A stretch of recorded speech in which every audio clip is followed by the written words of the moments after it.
बनाएंगे, तब हमने कहा भाई नंद किशोर यादव तो हमारे पुराने मित्र है, साथी है, वो अगर बनेंगे तो ठीक बात है। लेकिन बाद में नंद किशोर यादव जी को भी नहीं बनाया, और बनाया आपको तो हम क्या करते आपको, आप तो पहले थे ही मंत्री। लेकिन आप जरा बता दीजिए जो रिजल्ट आया इस बार 2020 का, अब उस पर तो आप सब लोगों को मालूम है ना। आप आज उसका खाली 2020 का चर्चा करिएगा, याद करिए ना 2005 जब हम लोग एक साथ लड़े, 2005 के फरवरी में क्या वोट आया, और लास्ट तीसरी बार में हमको घोषित किए थे, तब तीसरी बार कितना वोट आ गया था हम लोगों को। और उसके बाद जब चुनाव हुआ 2005 में, तो क्या स्थिति हुई, 88 और 55, और उसका सरकार बनी और पूरा का पूरा काम किए हम लोग। और फिर क्या हुआ था 2009 में जब लोकसभा का चुनाव हुआ, तो हम लोग कितना जीते थे, जेडीयू 20 और आप लोग बीजेपी 12। तो हम लोग तो सब करते रहे। और 2010 में चुनाव हुआ, तब क्या हुआ, 115, अब आप भी 91, अब मिल करके लड़े, क्या हुआ बताइए। और आज सुना ना, बैठो ना, तुम क्या जानते हो, बैठो।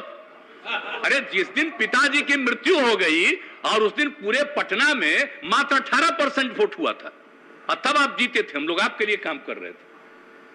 और आपके पिताजी के साथ मेरा क्या संबंध पौराणिक है, और उनका डेथ हो गया, तुरंत हम लोग सरकार में आए, और उसके बाद आप ही को जब बनाएगा, बोलो मत, चुपचाप सुनो।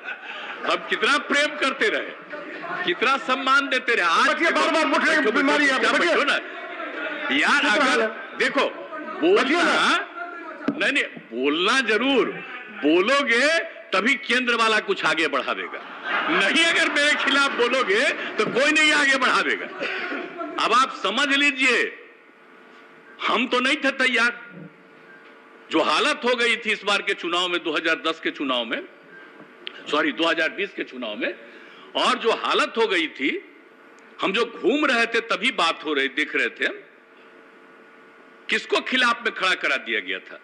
सब चीज के बावजूद हमारे मन में कोई बात नहीं था, और हमने कहा था कि भाई नहीं, ज्यादा सीट आप जीते हैं, आपका बनना चाहिए मुख्यमंत्री।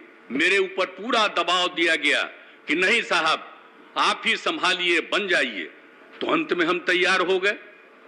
लेकिन आप जानते हैं, जिस आदमी को हमने अपने पार्टी में नीचे से ऊपर लाया और उसको उधर दिया, उसको किस तरह से अंदर में करके, और अंत में हमने एक बार अपनी जगह पर 2020 के दिसंबर में, जब हम राष्ट्रीय अध्यक्ष थे पार्टी के, और हमने अपनी जगह पर दे दिया, और बाद में अपनी मर्जी से कोई कहीं गया और अंदर चला गया, हमारे पार्टी के तमाम लोग बोलने लगे कि साहब बहुत गड़बड़ हो रहा है, बहुत गड़बड़ हो रहा है। पहले हुआ, हम नहीं सुनते थे सबका, हमारे मन में कोई बात नहीं थी। और आज जो भी कहता है कि हम अलग हो गए हैं और बनना चाहते हैं हम आगे, हम कुछ नहीं बनना चाहते। लेकिन आप जान लीजिए, आज हम काम कर रहे हैं, तो आज आपको दिक्कत हो रहा है कि अलग हो गए। आप बताइए तो 2017 में हम अलग हो गए थे इनसे। अब बोलिए ना, इन लोगों के ऊपर जो किया गया, और उसके बाद 5 साल बीत गया, अब तो इन लोगों के पास कुछ नहीं है। जो उस समय कहा गया था इन लोगों के बारे में कि यही चीज है, और अब तो कुछ नहीं है। तो आप समझ लीजिए, आप समझ लीजिए, वहां से इतना कहा गया और मेरे साथ लोग इतनी बातचीत करके अपने साथ लाए, और अपने साथ लाए तो जो भी था हमने किया लोकसभा के चुनाव। लेकिन विधानसभा के चुनाव में क्या हो गया, विधानसभा के चुनाव उसका हो गया कि हम खत्म हो जाए, हमको तो कोई मतलब नहीं था भाई। लेकिन जब अपने लोगों से, और बताइए, हमको अच्छा लग रहा था।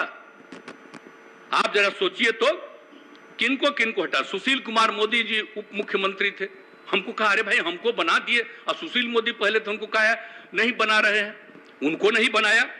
आप बताइए, प्रेम कुमार जी को नहीं बनाया, पुराने साथी, नंद किशोर यादव को नहीं बनाया। इस सब लोग जो पुराने साथी थे, राम नारायण मंडल, विनोद नारायण झा, और भी कई लोगों को नहीं बनाया, खाली पहले वाले मात्र 2 लोगों को बनाया। हमको लगा कि भाई चलिए, अब उनकी पार्टी है, जो भी करे। अब आज स्थिति है, जैसी स्थिति है कि अब हमको जो भी लोग थे